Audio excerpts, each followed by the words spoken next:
Hello,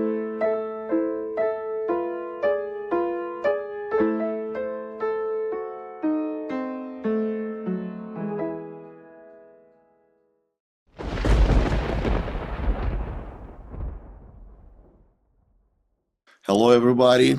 I'm Len. I'm host of Target Justice v. Garland, a podcast about an extraordinary lawsuit.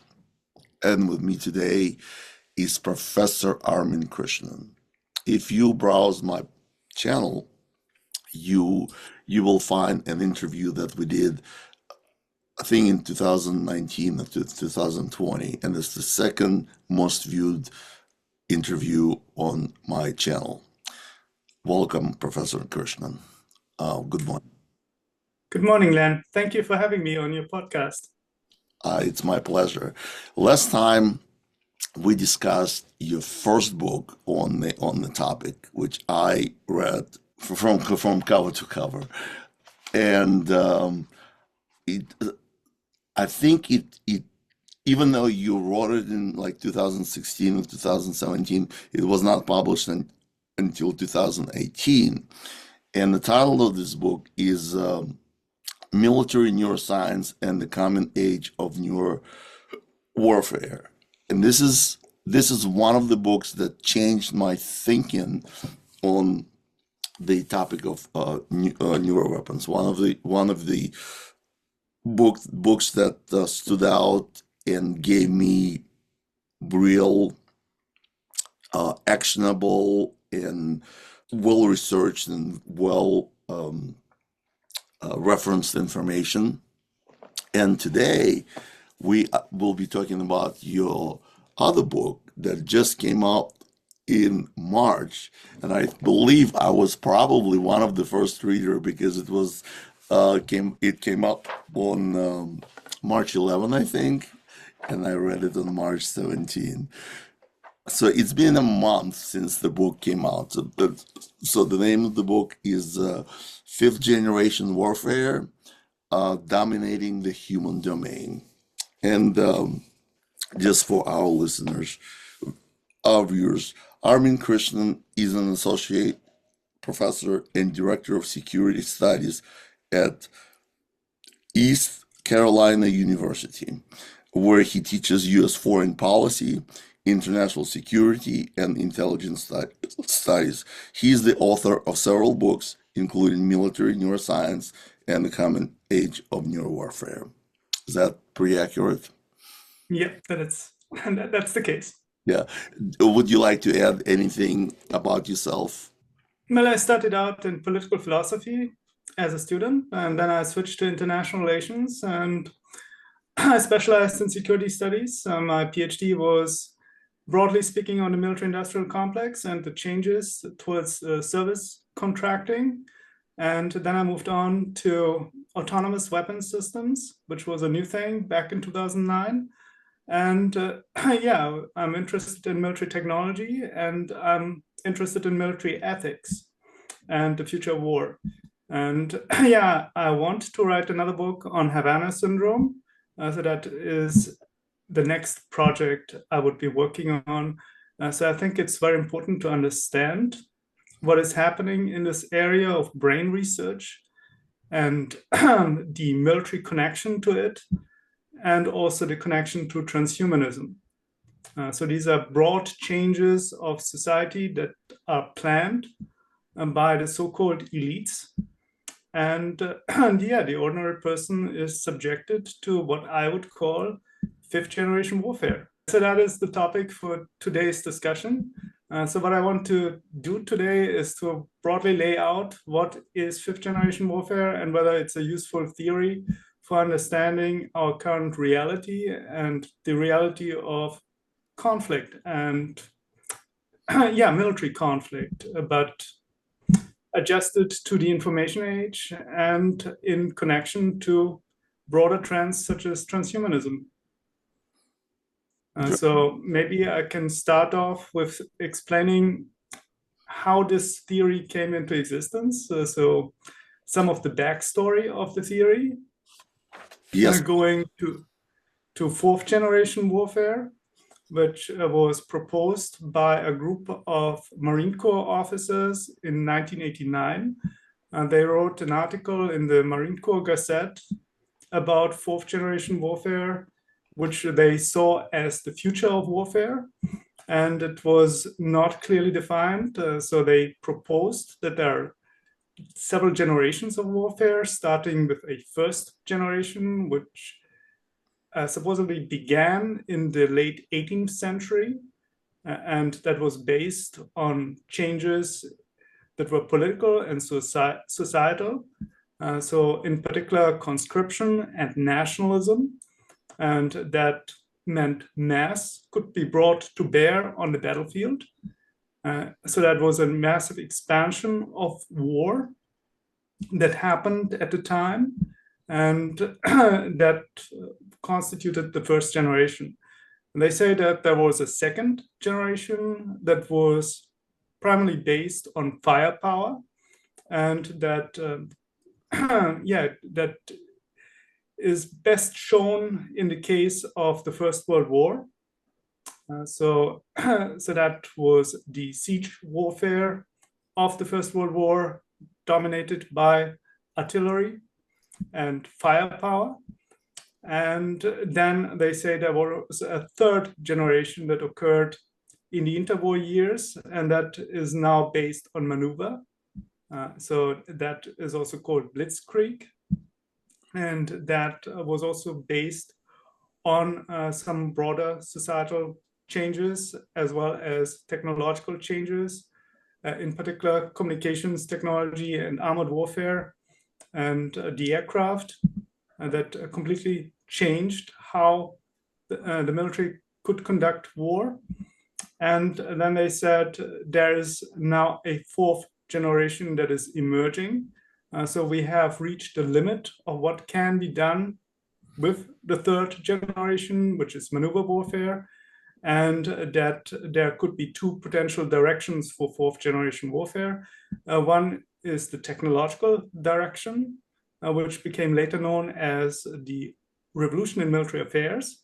That was a important debate that happened during the 1990s. So that was the age of the internet, so applying information technology to the military, and that is also called network-centric warfare and so on. And the other direction was in terms of societal conflict and political conflict. And here they highlighted the increasing threat of terrorism. And in the 1990s, there was another theoretical debate that was emerging from the fourth generation discussion, which is called the New War School, and also the idea of the end of the Westphalian system, so the end of the nation state. And with it, there would be new types of wars, which are facilitating the decay of the state. So that produces failed states.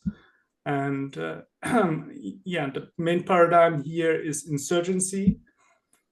And fourth generation warfare was supposed to be an evolved insurgency. So insurgents also leveraging information technology in order to achieve their political objectives. The way I see it, fourth generation warfare is still political. It still fits within the Clausewitzian paradigm, broadly speaking. So in the Clausewitzian paradigm, you have the centrality of violence. So you need violence to achieve your objective, and your objective is political in nature, which means your ultimate goal is related to government. So taking control of the government in the case of an insurgency. So there's some literature on that. T.X. Hammers wrote about the fourth generation warfare. And after 9/11, there began a discussion about potential fifth generation warfare. And the person who is generally credited with coining the term fifth generation warfare is Robert David Steele, who was a former CIA case officer, and he was a proponent of open source intelligence, and he recently died in 2021, I believe because of COVID. So he was in hospital, and unfortunately, he never made it out of the hospital. And yeah, that was back in 2002. And the main cases that dominated our thinking at the time was 9/11, the terrorist attack, as well as the anthrax attack. So the anthrax letters, so there was the idea that WMD terrorism could be the main characteristic of so-called fifth generation warfare, which would have different objectives than the fourth generation warfare. So fourth generation warfare is still about capturing the state, taking control of the government, and establishing a new government. Fifth generation warfare belligerents think differently. They just want to destroy the government. So they are not motivated by political goals, and they fall outside of the Clausewitzian paradigm. So that is very important to understand, that the objectives in fifth generation warfare are very different from previous generations of warfare. And yeah, the way I see it, fifth generation warfare is a broad attack on the state. It is about bringing down the state, collapsing society, and potentially totally reshaping society. And not necessarily by building up another state, but by establishing some other type of control. And that would be the end of the political era. So you can say it's the end of politics if the fifth generation warfare belligerents are successful, because what they want to do is to bring an end to the political struggle of ideas and interests. And they want, they want to establish a totalitarian system. At least that is my suspicion in terms of what may be happening. And yeah, what is also important about fifth generation warfare is that it takes place primarily, if not exclusively, in the human domain. Could you explain to our viewers what do you mean by domain? Because it is a confusing term for somebody. What is the domain of warfare? Well, broadly speaking, a domain is a space in which military action takes place. So we have the traditional physical domains. The oldest one is land, then there's sea, then there's the air, and then there's outer space. So in those domains, military actions, so military force can be applied. And then we have the so-called fifth domain, which is the information or cyber domain. So that is a more recent development. So the old domains are fairly well established. So we have land and sea warfare since the beginning of warfare. And then since the early 20th century, we have the air domain.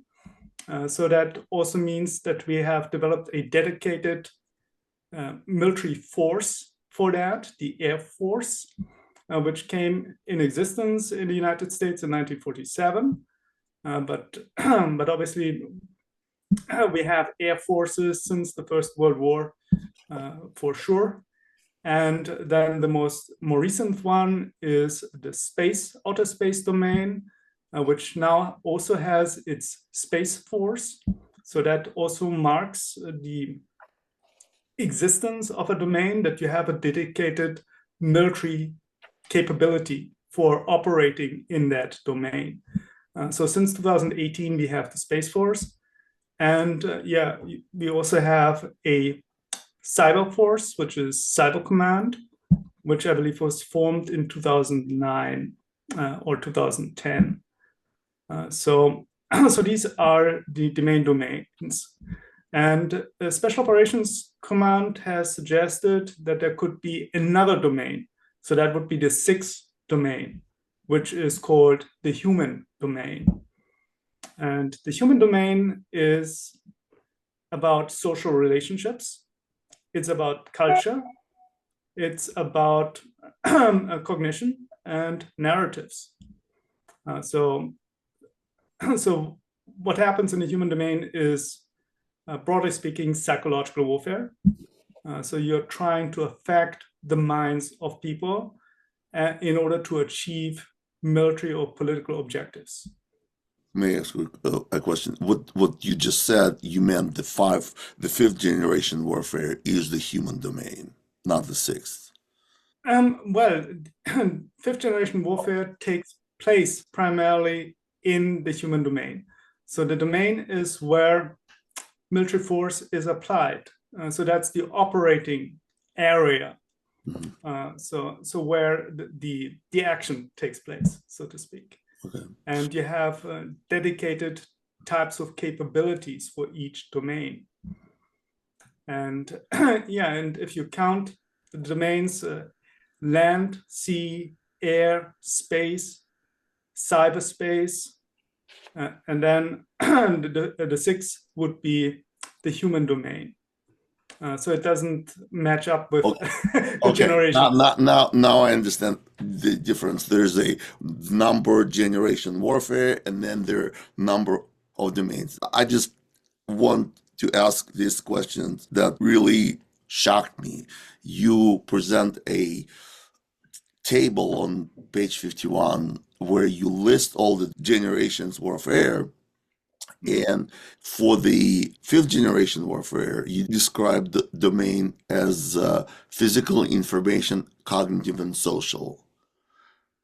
But for next generation warfare, and I understand this is speculative because you are basically speculating about the future. The domain does not include humans at all. It's all technology. It's basically technology, fighting technology.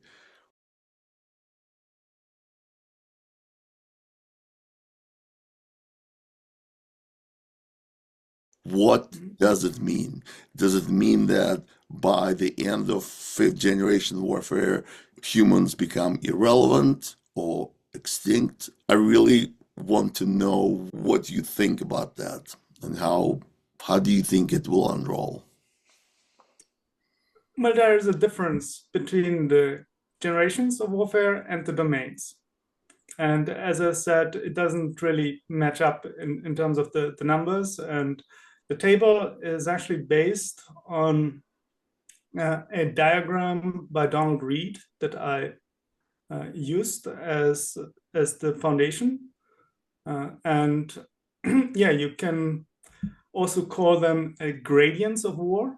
So that is a different term proposed by Daniel Abbott in his book on fifth generation warfare, which is the main source that I've used. So he proposes to drop the term generation because it may be misleading. It's not something that unfolds in a linear fashion because we might be moving up or down in the gradients of war. So we might be replacing the term generation with gradient because it could be more accurate in terms of what is actually meant. And yeah, what he proposes in that book is that there is a Serov gradient, which is related to the land domain, and it's kind of the oldest version of warfare, which is based on genocide. So it would be the most violent one. The further we move up in terms of the gradients or generations, the more complex war becomes, and also the less central violence becomes in it. So in the lowest gradient, we have massive amount of violence, and once you go up in terms of the gradients, it becomes less and less directly violent. And what I propose that there would be another gradient after the fifth, and that would be the sixth gradient. of war or sixth generation of war. And my idea is that it would be indeed focused on technical systems as the main domain. So it is no longer about dominating the human thinking. So we skip that. We go directly to the technical infrastructure systems and attack those. And by attacking our technical infrastructure, we are undermining the ability of humans to exist. So you can't collapse societies by destroying the technical infrastructure. And it would be violent in a very indirect manner. So if you launch a cyber attack that brings down the electric grid and it's not possible to get it back on, a few things would happen. So initially, there would be a lot of confusion. People would start to panic after a couple of days because suddenly the logistics would break down. Food would no longer be available in the stores. It would go bad because there's no refrigeration. There would be no water because the water systems don't work. And society would break down. And the main cause of death and violence would be starvation. So you're not directly killing people, but you are undermining their ability to exist by attacking technical systems. So it is my understanding that when you're fighting for the cognitive human domain, you take over their thinking, their cognition, their ability to think independently. And then the next generation, it's no longer about humans. To me, it sounds like they're irrelevant, whether they're there or not. It's just technology, fights technology for the infrastructure. It does sound horrible. I mean, do you suggest we should be terrified of this possibility? Or you kind of calm about it, like it is what it is, this is what's going to happen? But I'm not saying that it's going to happen. I'm saying that this is a direction warfare could be taking. So what I'm cautioning is that we have become immensely dependent on the functioning of technology. So without technology, human life would no longer be sustainable, at least not modern human life. I mean, there was the EMP Commission, which I think started in 2005. They released a couple of reports where they outlined the dangers, how vulnerable American society is to an EMP attack, so an electromagnetic pulse that would destroy all the power grid and all electronics. And they say within a year, 90% of the American population would be dead if the power went out and we couldn't get it back on. Because the 19th century technology of farming could only sustain 10% of Americans. So our agricultural production depends highly on the use of technology. So we need tractors, we need fertilizers, we need herbicides in order to make things grow, and we need trucks to move the produce. We need refrigeration to keep the food and preserve it. And if all of that fails, we would be in a situation where we could only sustain 1/10 of the existing population. So you could say that there is a human bubble that has developed. So we have many more humans than could be sustained with basic means without heavy technology. So if we went back to 19th century technology, we would not be able to sustain the number of people that we have now. That is pretty obvious. That's a very important thought that now is a part of my framework, thinking about it. You mentioned David Abbott and his handbook on the fifth generation warfare, and you give the definition that David Abbott put, at least one of the definition that he has in his book. And then you expand that definition, and your definition is much more comprehensive. So I would like to know why you felt the need to update it and expand it. And could you speak about that, please?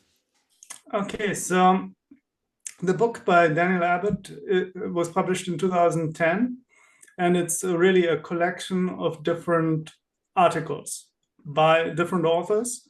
And there are different kinds of definitions of fifth generation warfare, different understandings of fifth generation warfare. And I was trying to synthesize that. And I also wanted to connect it with another theory, which was net wars, developed by the Rand Corporation, and with unrestricted warfare, which was developed by two Chinese authors in the late 1990s. And I wanted to be a bit more precise than they were. And so I wanted to paint a broader picture as to what fifth generation warfare or fifth gradient warfare could be. And for me, it's a conflict at the societal level. So it is taking place in the human domain. It is not directed against military forces primarily, and it is largely non-violent, or at least the violence is not visible. And the idea that the main objective here is to collapse society, bring down the state, destroy the state. And yeah, and the other idea is that it is perpetrated not so much by states, but by non-state actors. So that is also very important to understand with respect to fifth generation warfare. Although states can play a role in fifth generation warfare, they are not the main belligerents. So my idea is that we're dealing with non-state actors who are initiating this aggression against a society, and that the states, when they play a role in it, are co-opted. So the state no longer represents the people. So we have still this idea that there's the nation state, and the nation state is about protecting the national interest. It's about protecting the people. And that's just no longer the case, because the states have been infiltrated and have been co-opted. And in particular, certain elements of the states have been co-opted by non-state actors, which may be outside of the state. They can be foreign, or they can be also domestic. And the problem with fifth generation warfare is really, you don't know that there is a war. And even if you know that there is a war, you may not know who the aggressor is. So if you don't know you're in a war and you don't know who the aggressor is, you have no chance at all to win. So that is the challenge. Yeah, it's also a challenge in terms of analyzing this. Yeah, you pretty much describe the situation of targeted individuals. We attack, we don't know who is attacking us, what the objective is, but I'm really glad that you address the objective in your definition, because it makes it so much more clear. This is just one sentence out of your expanded definition. The objective in fifth generation warfare is ultimately influence over, if not control of, the human mind and human behavior on a larger scale. So I understand we don't know who is attacking it. These are not non-government actors. Would you expect these non-government actors to be completely invisible, sort of conspiratorial, or you can think of an example of a non-state government actor who might be involved in this? Well, in the theory of fifth generation warfare, there is the notion of the super empowered individual. So that is quite important, I believe, in providing some context. So a super empowered individual is somebody who is able to exert influence in a global scale. And that can be because they have connections to others that are influential. That can be because they have certain knowledge or skills, or it can be because they have extraordinary wealth. They can leverage technology, and they have some objective that they want to realize. And there is a very diverse group of people who could fit into that definition of a super empowered individual. And what has been proposed is Osama bin Laden, who was a terrorist leader. Another one could be Julian Assange, the previous head of WikiLeaks, who is still imprisoned. Another one could be George Soros, who is a financier and who has been sponsoring civil unrest around the world. Or Bill Gates, who has used his Gates Foundation to influence policies of the World Health Organization, and who can also shape politics around the world, government policies. So it is very diverse. And in terms of who could coordinate that, it's a difficult question. I don't think that there is some sort of conspiracy. It's not like, I don't think there is a secret society where you have a group of the most powerful people meeting and deciding the future of the world. I think what is happening is that we are dealing with people who have subscribe to certain ideologies, and they have a certain shared vision of how the world should be, and they're using non-governmental organizations such as major foundations or think tanks in order to develop policies and also to influence governments. And that is done by co-opting others. So I believe the coordination happens by way of swarming. So you can imagine that that it works, that they are looking at what others do within their network and then adjust their own behavior accordingly. So there is no centralized control over it, but it's still coordinated because it's self-coordinated.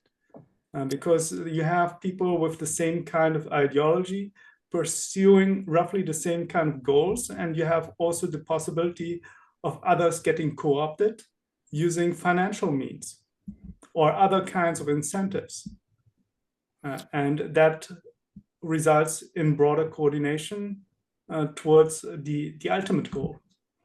And I think a lot of people who are working towards it are not even aware what they are doing or what the final goal is, because they have been co-opted. They take the money, and they may not want to ask too tough questions about it. Right. But in order to fulfill some of the objectives of this fifth generation warfare, you have to have access to technology that, as far as we know, we have Space Force. I don't know if it can be accomplished using private technology, fully private technology, or their financial situation allows them to get access to governmental technology. What do you think about that? Well, I think that governments have been infiltrated, especially the parts of government that exercise hidden power. And that's what has been called the deep state. So that is the national security bureaucracy, previously known as the military-industrial complex. And they have access to technology that is far beyond what we have in society. because they can develop that technology in complete secrecy. So the symbolic idea behind it is Area 51. So there's a lot of speculation about what kind of technology may be hidden in Area 51. And it's quite interesting because allegedly even the president can't get in. So all the information, what they're doing there is highly restricted. And yeah, it is done mainly using private contractors. Private companies are developing it on behalf of the government. And the technology that they are producing is highly classified. We don't know exactly how advanced it is. And yeah, there seem to be people outside of the government who have also access to it. I mean, there is a very interesting case with the anthrax letters. If you remember that back in 2001, it happened a couple of weeks after 9/11. So somebody sent out letters laced with anthrax, and that continued until, I think, early November. And they targeted 2 senators as well as media people in Florida and New York. And what is very interesting about it is the origin of the anthrax. So it was the biggest investigation that the FBI ever conducted. And it ended in 2010. And the only thing they came up with is that the anthrax came out of a US government biodefense lab. So they are saying that there was some guy in Fort Detrick, so Bruce Ivans was blamed for it. Apparently the FBI put a lot of pressure on him and he committed suicide. And then they said, he must have been the guy. He must have been the only person doing it. But there has been another research done that indicates that the anthrax was a lot more sophisticated. It was not just a particular anthrax strain.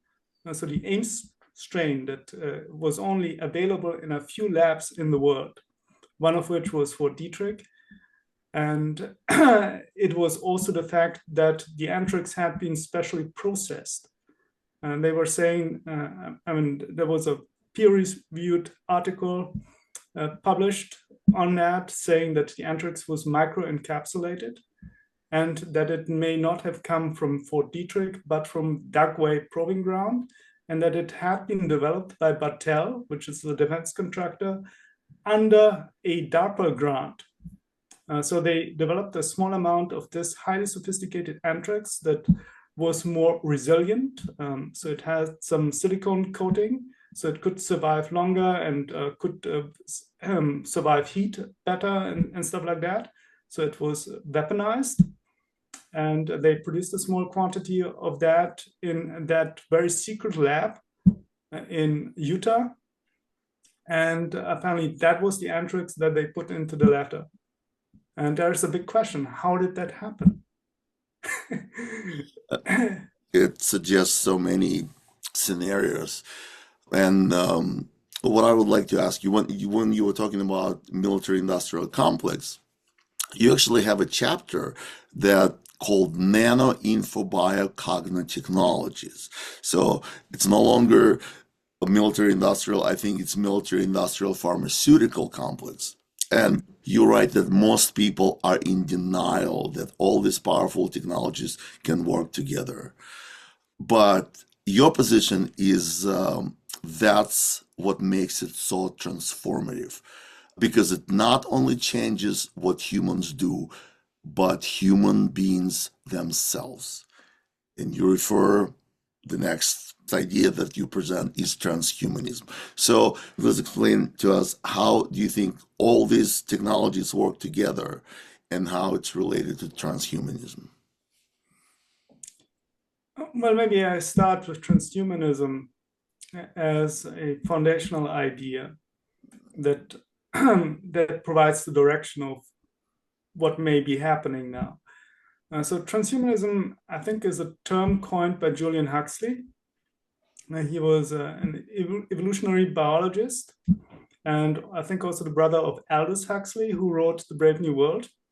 where he talks about how people could be produced artificially in artificial wombs, and they could be grown according to specifications. So you could have a society where you have different groups of people with different capabilities. So the epsilons would be the most primitive ones for the most primitive jobs, for the menial labor. And then you have the alpha ones, which are the super bright, who would be in charge of society. So it would be a highly organized society that would be based on technology and highly regulated. There would be no human freedom anymore, since everything would be determined by technical systems and technical processes. And and the idea is to have some humans who have higher capacity, and then you have some humans who have lower capacity, and it's all planned from the beginning to have a stable society or to have a perfect society. So that was already laid out in the book, A Brave New World, and that remains very important for understanding some of the thinking behind transhumanism. So what Julian Huxley proposed was that there could be an evolution that is continuing. So we are not at the final stage of human being. There could be another leap forward for the human being, a more advanced human being, so that would make the existing humans look like apes in comparison. And that further leap would be enabled by technology. And there are different ideas about how to make it possible. Obviously, one is genetics. So in genetic enhancement, genetic modification of human beings. So that could also lead to potentially higher intelligence or other kinds of traits that could be genetically wired into human beings. I don't know whether it's possible, but there's literature to that effect. And then the other way would be brain-computer interfaces. So putting chips into the computer that expand cognitive ability. So you would be able to have the ability to process data at the speed of a computer, no longer at a human speed. And you would be able to have much more knowledge that would be uploaded into your brain and maybe stored in that chip. And you would be able to interact with it. So you could potentially also control other machinery with your mind. So your thought processes could be translated into a language that machines can understand. And you could receive information by the same process.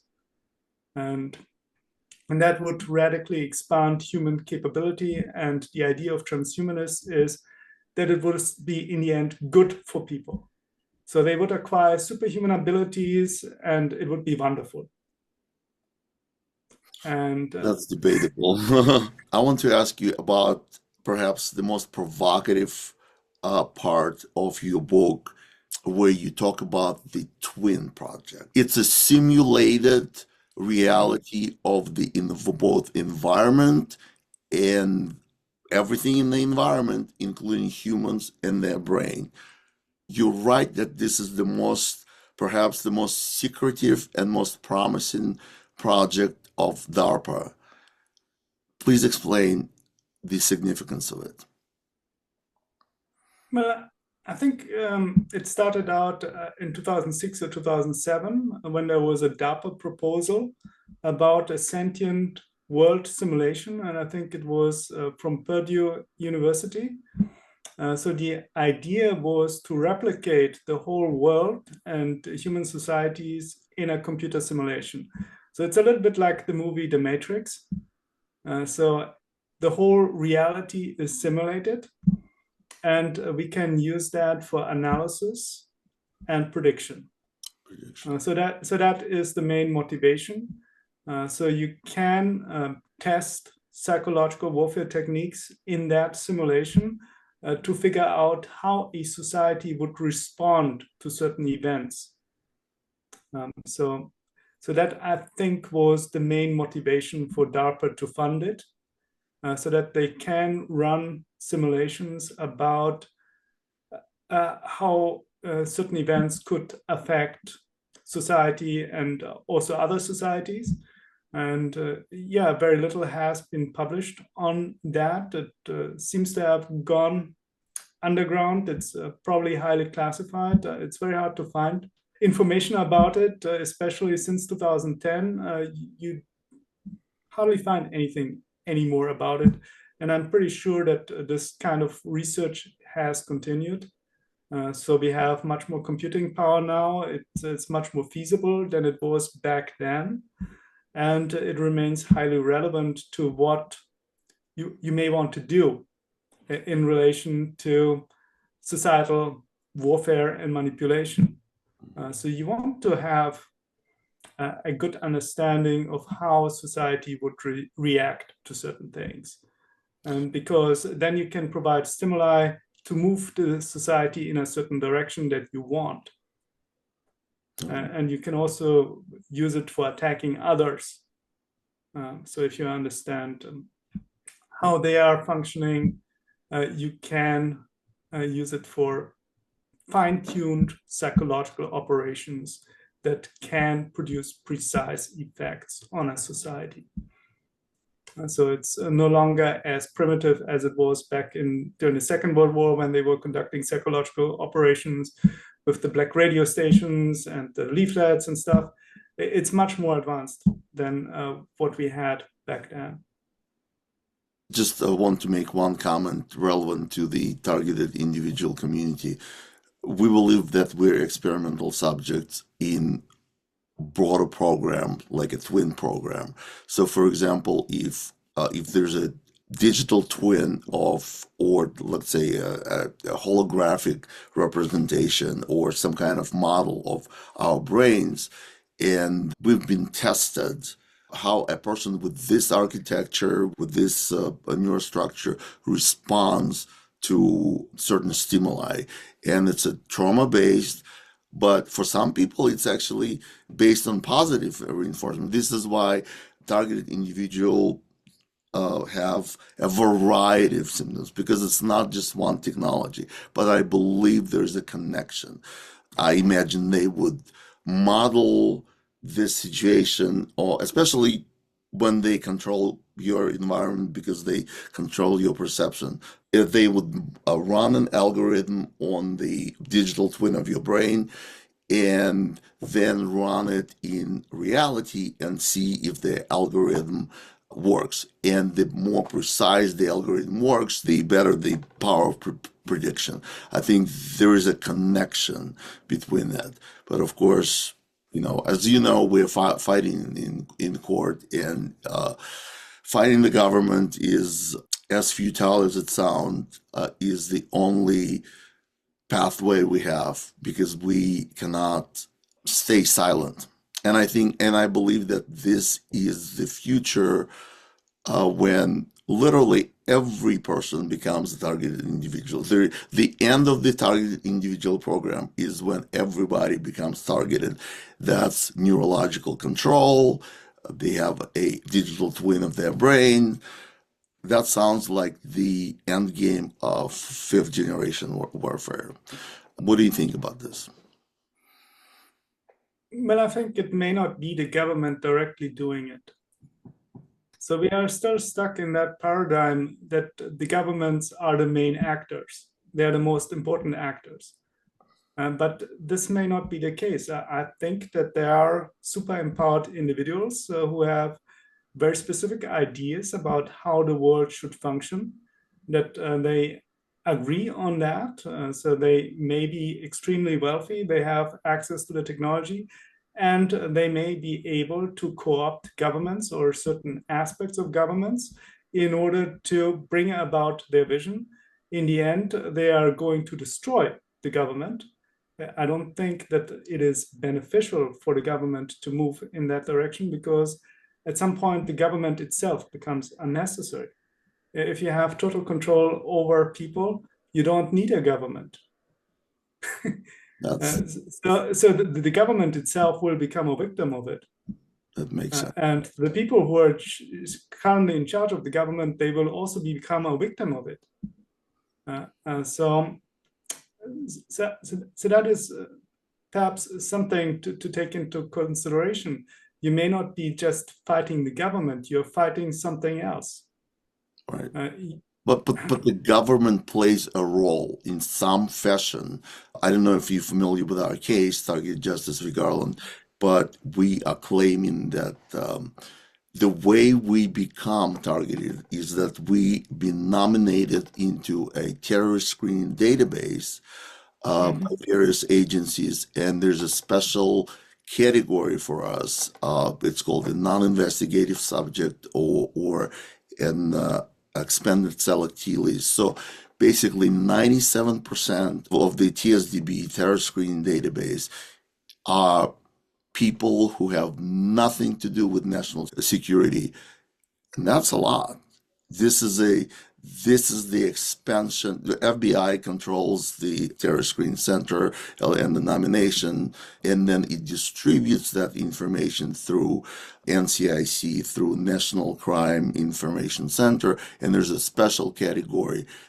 These people are part of the terrorist screening database. They're not watch listed because we're never screened at the airport, but there's certain things that they can do to us, including technology, V2K, various Havana syndrome, and the police and the corporations and everybody who this list is distributed to are specifically instructed not to reveal that information to targeted individuals. So this is the core of our legal case, that we want to know if we're on that list, and if we are, and what is happening to us is nothing less than extrajudicial punishment.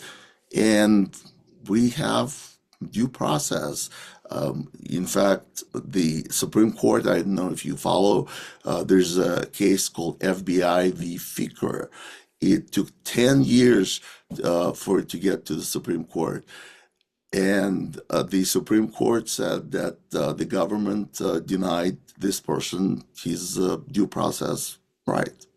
So the argument that we can't reveal this because of national security was basically overridden by the Supreme Court. And it happened just this January. My last question for today. I'm a civilian who is diagnosed with Havana syndrome, which is correctly called NKBI, non-kinetic brain injury.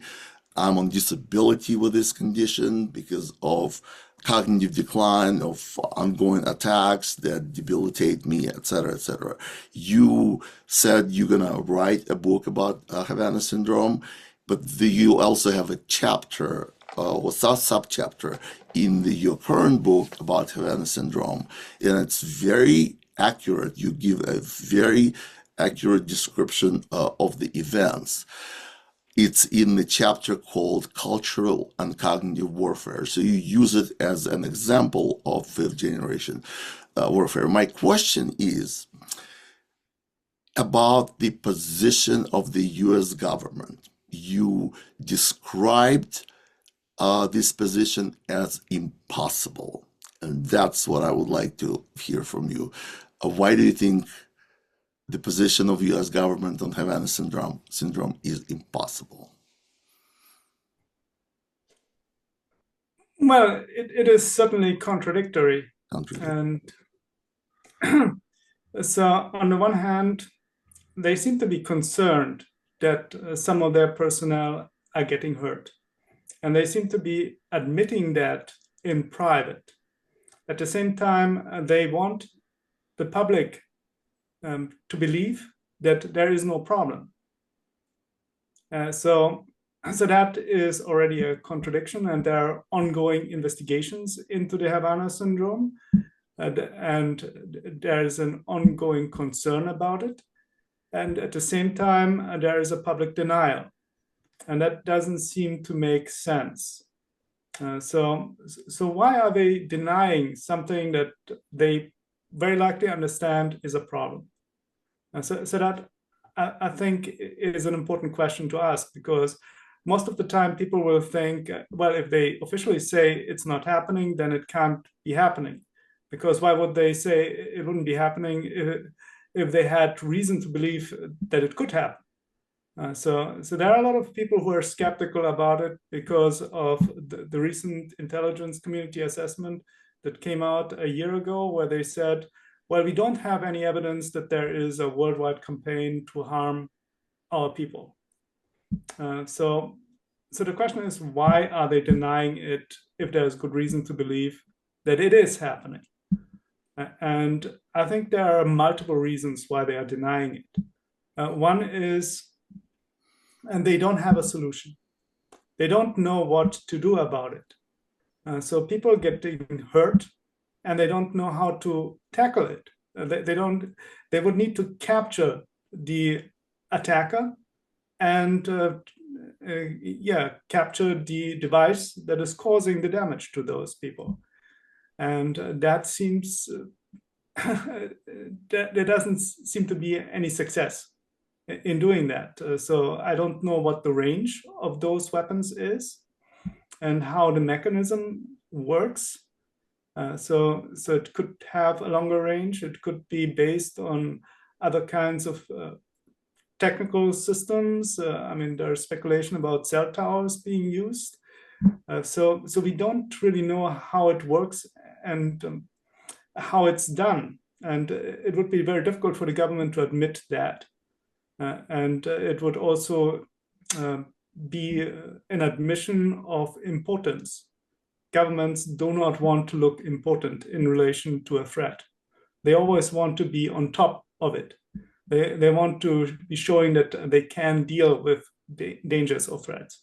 And they can't do that in this case. And the other reason I believe they're denying it is that they know that this technology exists, but they want to keep it to themselves. And they have been developing it for a long time, and they don't want to this technology to be leaking out to the public, or knowledge of the technology leaking out to the public. And it could potentially also reveal some government wrongdoing, as has happened in the past. We all know about it. We know about the various kinds of chemical warfare and biological warfare experiments that were conducted on US military personnel. We know about the radiation experiments that were conducted on people, also mostly military personnel. So they have done it in the past. And it's certainly not a stretch that they would still be doing it, and they don't and can't admit to it. I think that is an important reason. And the third reason is they may not know. They might be unsure about what is happening because it's so highly classified. It may not be the case that a whole lot of people in the government know about it. I don't think that Congress is very well informed about it. Are you familiar with the Act of Directed Energy Weapons System Acquisition of 2016 that was approved by both the House and the Senate and went to the Armed Forces Committee, and where it was probably decided and executed? It was in 2016. There's a congressional record, and there's a definition of what directed energy weapon system mean. And one of them is incapacitation and degradation of personnel. So eventually it will become common knowledge that these are real weapons, and we have them, other countries have them. How do you think it will unfold? Because right now it feels like the government is like painting itself into a corner, but at some point it will have to reveal the truth. Do you have any possible scenarios how it might happen?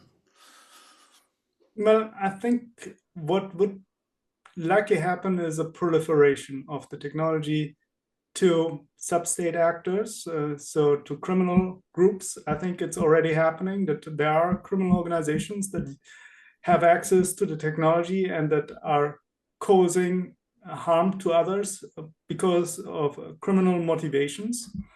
And so there could be already a couple of different sets of actors using the technology, and I think it may be proliferating more broadly in our society.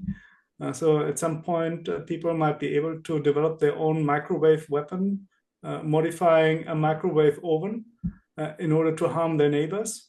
And then it becomes so obvious that you can't deny it anymore. So I think primitive directed energy weapons are not beyond the reach of non-state actors. So probably not as sophisticated, but certainly not as sophisticated as the Havana syndrome weapon that can produce those concussion-like syndromes. But you could certainly harm people with a modified microwave oven. So just by heating their organs, you could use lasers. I mean, that kind of thing is already available to society. You just have to modify the commercial technology and weaponize it. And I think that at this point, governments have no choice but to respond to that. So they would have to admit that this kind of thing is possible.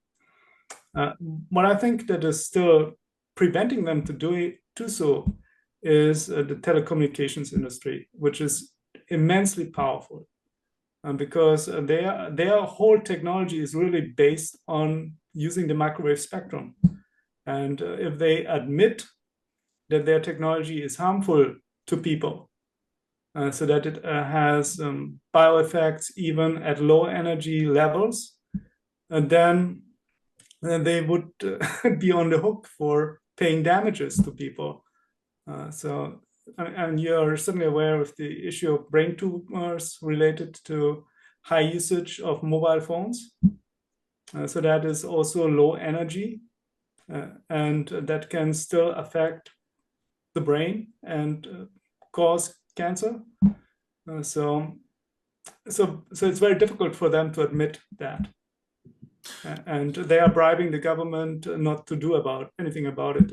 You're aware of the 5G debate. So they are rolling out this kind of new technology. I mean, they've already have 5G available in many places. And that is potentially a dangerous technology because of the bioeffects that it has on people. And they don't want to admit to those negative effects, because otherwise trillions of dollars of investment would be at stake here. I mean, directed energy weapons are in the budget.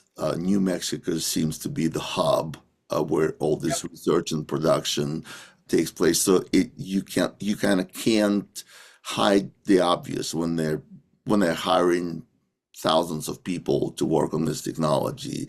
New Mexico University has been getting government contracts and Air Force contracts for decades now, as well as other places. So it will bubble up to the surface, but in the current situation, there are a lot of skeptics.